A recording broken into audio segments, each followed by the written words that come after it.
Psixoloqlar deyirlər ki, uşaqların sərbəst buraxılması, azad böyüdülməsi, onların böyüməsində, inkişafında, formalaşmasında çox önəmli bir rola malikdir.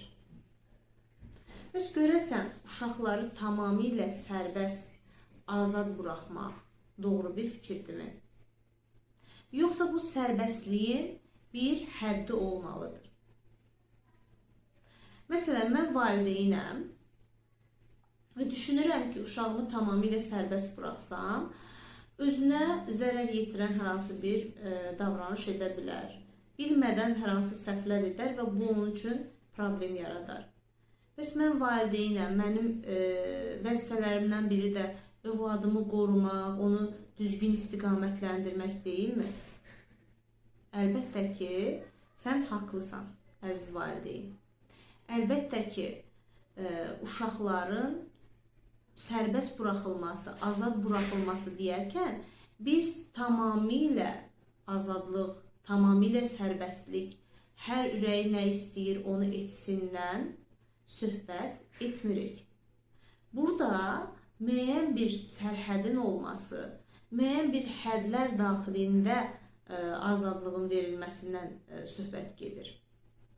Bəs bu hədləri, bu sərhədləri biz necə tənzimləməliyik ki, uşağımız özünü sıxılmış, qəfəsdə hiss etməsin və sərbəst, azad hiss etsin? Bunun üçün siz iki məsələyə xüsusilə diqqət etməlisiniz. Bir, uşağın azad hiss eləməsi, azadlığı. İki də, uşağın məsuliyyətlərini icra edə bilməsi. Bu iki şey uşağın bir yetkin şəxsiyyət kimi formalaşmasında çox önəmli bir rola malikdir. Əgər bunun biri uşağa verilərsə, yəni təkcə azadlıq verilərsə, o uşaq tam yetkin bir şəxs kimi formalaşmayacaq.